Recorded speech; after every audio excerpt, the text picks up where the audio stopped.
ध्यान करना पड़ेगा कि मानव अधिकार में आपको आज़ादी चाहिए, आपको आज़ादी चाहिए, मानवाधिकार में आपको बराबरी चाहिए, मानवाधिकार में आपको रोजगार चाहिए, मानवाधिकार में आपको आवास चाहिए, और मानवाधिकार में आपको न्याय चाहिए, मानवाधिकार में आपको सुरक्षा चाहिए, मानवाधिकार में आपको स्वच्छ हवा चाहिए, मानवाधिकार में आपको स्वच्छ पीने लायक जल चाहिए, मानवाधिकार में आपको चलने लायक सड़क चाहिए, मानवाधिकार में दुर्घटना रहित ट्रेन चाहिए, मानवाधिकार में आपको हवाई यात्रा भी सुरक्षित होनी चाहिए। ये सब मानवाधिकार में आता है और ये मानवाधिकार देने की जिम्मेदारी राज्य पर सौंपी गई और राज्य माने सरकार पर सौंपी गई और सरकार से कहा गया कि आप चाहे जो टैक्स लगाओ, जनता, सरकार के पास पैसा नहीं, सरकार हमसे टैक्स लेती है और हमारे टैक्स के जरिए टैक्स लेकर के हमको ये सारी सुविधाएं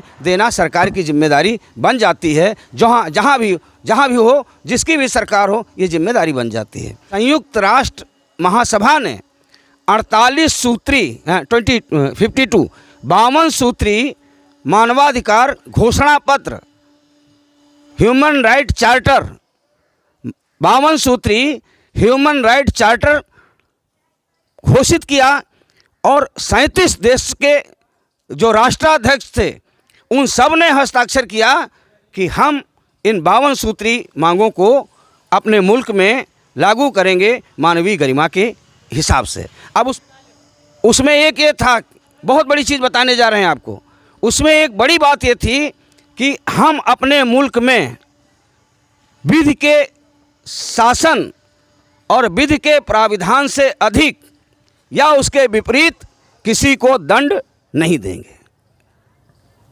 जैसे भारतीय दंड संहिता में है कि आदमी ने चोरी किया तो उसको 3 साल की सज़ा है। अब इसका मतलब ये नहीं है कि आदमी ने चोरी किया तो गांव में आप जो है उसका सर मुड़ाओगे, उसको जूतों की माला पहनाओगे, गधे पे बिठाओगे, उसका जुलूस निकालोगे, ये आप नहीं कर सकते हो और ये मानवाधिकारों का हनन माना जाएगा, मानवाधिकारों का उल्लंघन माना जाएगा। ये वहाँ पर कहा गया।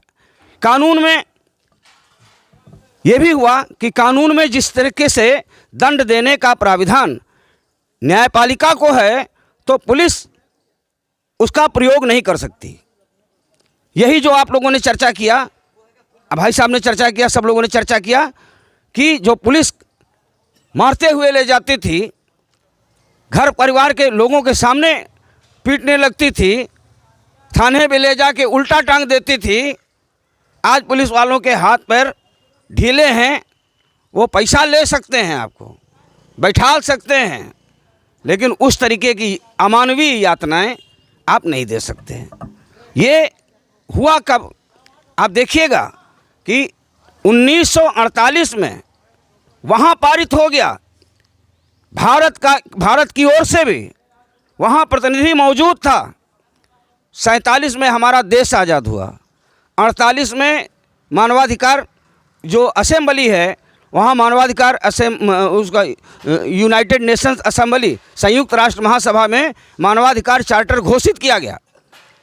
अब आपको बता दें, आपको निश्चित रूप से गर्व होना चाहिए कि ह्यूमन राइट चार्टर के जो 52 पॉइंट्स हैं, बाबा साहब डॉक्टर अम्बेडकर भारत का संविधान लिख रहे थे तो लोगों के जो मानवाधिकार हैं, बाबा साहब डॉक्टर अम्बेडकर ने अधिकांश मानवाधिकारों को भारतीय संविधान में फंडामेंटल राइट के रूप में समाहित किया। भारतीय संविधान में मौलिक अधिकारों की उन्होंने व्यवस्था की और गारंटी दी कि मौलिक अधिकारों का हनन जब कभी भी होगा तो न्यायपालिका उसमें हस्तक्षेप करेगी, सुप्रीम कोर्ट हस्तक्षेप करेगा आर्टिकल 32 के तहत और हाई कोर्ट हस्तक्षेप करेगा आर्टिकल 226 और आर्टिकल 227 के तहत। इतना सब होने के बावजूद हमारे भारत में चूंकि जातिवादी व्यवस्था है, पुरुष प्रधान समाज है, महिलाओं को बराबरी का हक देना नहीं चाहते, यही चलता रहा। 1993 में 48 से 93, गौर करिएगा कितना लंबा समय चला गया। 48 से 93 तक भारत में मानवाधिकार आयोग बनाया ही नहीं गया, मानवाधिकार अधिनियम की स्थापना ही नहीं हुई। जब दुनिया के लेवल पे दबाव पड़ा तब 1993 में भारत में मानवाधिकार अधिनियम बनाया गया और मानवाधिकार आयोग की घोषणा की गई। अब आप देखिएगा, जो जिनको जानकारी ना हो सब लोग जानकारी कर लीजिए। मानवाधिकार आयोग के 6 अंग हैं। अनुसूचित जाति जनजाति आयोग, ये भी उसी के अंडर में आता है। महिला आयोग उसी के अंडर में आता है। पिछड़ा वर्ग आयोग उसी के अंडर में आता है। अल्पसंख्यक आयोग उसी के अंडर में आता है। ये मानवाधिकार आयोग के अंतर्गत ही ये सारे लोग बना दिए गए उप शाखाएं कि आप अपने अपने स्तर पे भी देखिएगा कि कहीं पर लोगों के मानवाधिकारों का हनन न होने पाए, मानवाधिकारों का हनन न होने पाए। और जो अधिकार दिए गए, ज़्यादा अधिकार दिए गए, बहुत ज़्यादा अधिकार दिए गए, लेकिन राज सत्ता चूँकि हमारे भारत में जो सामाजिक व्यवस्था है, सामाजिक व्यवस्था के चलते हमारे यहाँ मानवाधिकारों का हनन लगातार हो रहा है और हम सब हनन कर रहे हैं। इसमें से कोई बाकी नहीं है। हम बहुत कम जगहों पर महिला को बराबरी दे पा रहे हैं, बहुत कम जगहों पर अपने से छोटे की अच्छी बात को स्वीकार कर पा रहे हैं। बाप बेटे में बाप को ये अहंकार रहता है कि बेटा अगर कुछ कह रहा है तो ये बच्चा है, और हो सकता है कि उसकी बात में दम हो, वो सही हो, लेकिन हम उसकी बात को इसलिए नहीं मान पा रहे हैं कि हमारे अंदर अहंकार है कि हम श्रेष्ठ हैं। हम उसकी आवाज़ को दबाते हैं। बीवी सही बात भी कहे तो घर में उसको 2-4 गाली दे के 2-4 झापड़ मार के उसकी आवाज़ को तुरंत दबा देते हैं। तो हम भी मानवाधिकारों का हनन कर रहे हैं। और धार्मिक व्यवस्था में धार्मिक जो हमने कहा संकीर्णता, जाति और धर्म की संकीर्णता, तो आप समझ लीजिए कि अभी भी नेचर ने, प्रकृति ने, ईश्वर ने, खुदा ने, गॉड ने, पैगंबर ने, अल्लाह ने, जो भी कह लीजिए, नर और नारी जीवन के, जो प्रकृति के, मानव समाज के 2 ही लोगों को विभेद किया और किया। बगैर नारी के नर का कोई अस्तित्व नहीं है। वो माँ के बगैर बच्चे का कोई मतलब नहीं हो जाता।